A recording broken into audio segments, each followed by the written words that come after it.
Welcome to my channel friends, तुमच्या सर्वांचं स्वागत आहे माझ्या चॅनलवरती, ज्याचं नाव आहे TEF शशांक आणि मी शशांक तुमच्या सर्वांचं स्वागत करतो आपल्या चॅनलवरती। आजचा व्हिडिओ आपला खास होणार आहे, अनोखा होणार आहे, कारण की आजच्या व्हिडिओमध्ये आपण बघणार आहोत की एक चायवाला आणि एक कचोरीवाला कशा प्रकारे जगामध्ये गोंधळ वाचवू शकतात आणि कशा प्रकारे ते सर्व मार्केट हलवून टाकू शकतात। चला तर मग व्हिडिओची सुरुवात करूयात आणि माझ्यासोबत या व्हिडिओमध्ये असंच बनवत राहा। त्याच्यासाठी तुम्हाला करावं लागेल सबस्क्राईब, लाईक आणि होईल तेवढं तुम्ही जास्तीत जास्त शेअर करू शकता। तर चला तर मग व्हिडिओची सुरुवात करूया।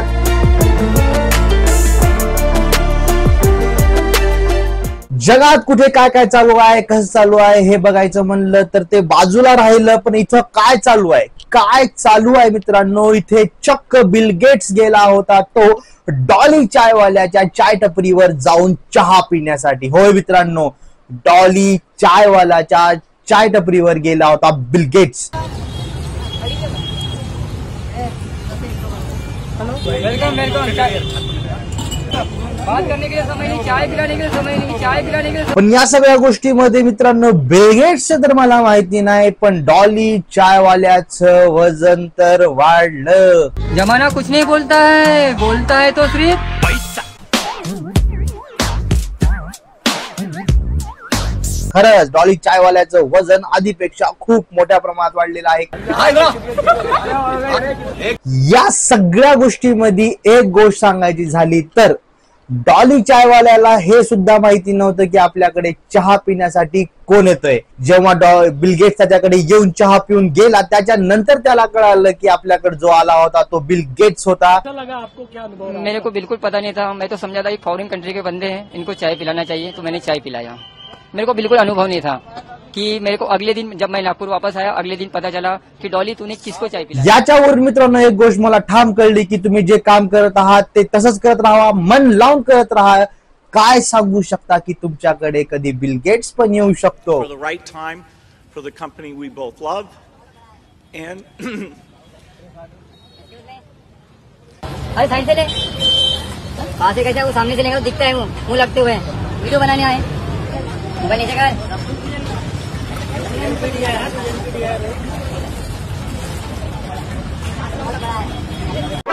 खरंच मित्रांनो, नशीब असते एकेकाचं, काय होऊ शकतं, कधी होऊ शकतं, काहीही होऊ शकतं, सांगू शकत नाही आपण। काय उपयोग नाही मित्रांनो बिझनेस वाढवून, पैसा कमवून, मोठं होऊन, तुमच्या नशिबात नसेल तर तुमच्याकडे सगळं काही असून सुद्धा लोक तुम्हाला तर पनवती सुद्धा म्हणू शकतात। आता आपण बोलूयात आपल्या दुसऱ्या गोष्टीकडे, ते आहेत आपले अँग्री कचोरीवाले काका। या काकांचं सांगायचं झालं तर ह्या काकांना राग काय येतो ते माहिती नाही, आणि ह्या काकांचा कोणीतरी युट्यूबवर पॉडकास्ट सुद्धा घेतलेला आहे। बघूया त्या पॉडकास्ट मध्ये ते काय बोलत होते। इस सामने वाले जो हाथ देख रहे हैं सब नकली है। सर सपोज कीजिए जो ब्रोकर कोई आया होगा, हो सकता है उसमें एक दो पीस खजूरी कोई ऑयली निकल गई और वो उसी के चली गई हो, तो ये तो सोच बोलेगा ना कि यार रोली कचौड़ी बेचता है। मित्रांनो, ह्या काकांनी भारतातल्या सर्व स्ट्रीट फूड वाल्यांच्या हायजीनचा लेवलची हाईट केलेली आहे। त्यांनी हायजीनचे सगळे नियम तोडून त्यांचा कचोरीचा बिझनेस चालवला आहे। अरे आप ही तो बोलते कि सब्जी छोड़।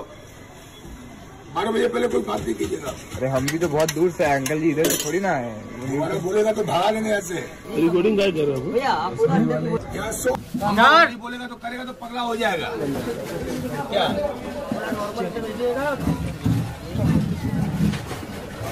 आणि काकांना एक कचोरी प्लेट बनवायची असेल तर काका तिथं 2 कचोरीच्या प्लेट खाली सांडतात। अशा पद्धतीने काकांची प्लेट बनवण्याची पद्धत आहे, खूप वेगळी आहे। Oh my God, bro. Oh, hell no, man.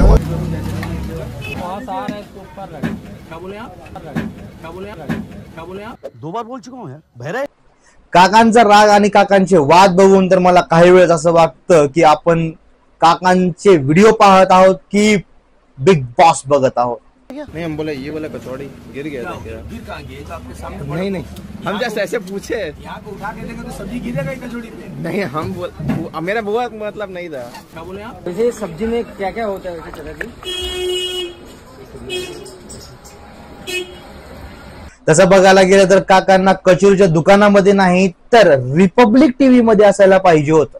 हर गली और हर मोहल्ले से एक ही आवाज आ रही है. काकांकडे तसं पाहायला गेले तर रिटर्न मध्ये कॅशबॅक देण्याची पद्धत तर बिलकुल नाही. काकांकडे रिटर्न मध्ये भेटेल तर तुम्हाला फक्त शिव्या भेटतील. काका ही गोष्ट तर एकदम चुकीची आहे. फेमस तुम्हाला केलं युट्यूब वाल्यांनी आणि आता तुम्हाला युट्यूब वाल्यांचं तुमच्याकडे येण्यानं तुम्हाला त्रास व्हायला लागला, ही गोष्ट चुकीची. सांगायचं झालं तर मित्रांनो काकांचं हायजीन लेवल एकदम खराब आहे. तुम्ही बघू शकता त्यांचं टी शर्ट पॅन्ट सगळ्या गोष्टी हमेशा घाण असतात.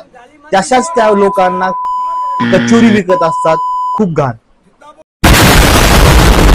मित्रांनो तुम्ही काही म्हणा पण डॉली चायवाला असो, कचोरीवाले काका असो किंवा MBA चायवाला असो, या लोकांना मास्टर शेफ मध्ये तर एंट्री भेटू शकत नाही. कारण की त्या ठिकाणी आपल्याला जेवण बनवायचं असतं पण हे लोक तर लोकांना त्या बनवतात. चला तर मित्रांनो मग भेटूयात अशाच एका दुसऱ्या व्हिडिओमध्ये आणि पाहूयात कशा प्रकारे हे हायजीनची वाट लावतायत लोक. अशा प्रकारे अनवॉन्टेड गोष्टी हे लोक या ठिकाणी करत आहेत आणि या गोष्टीपासून वाचा.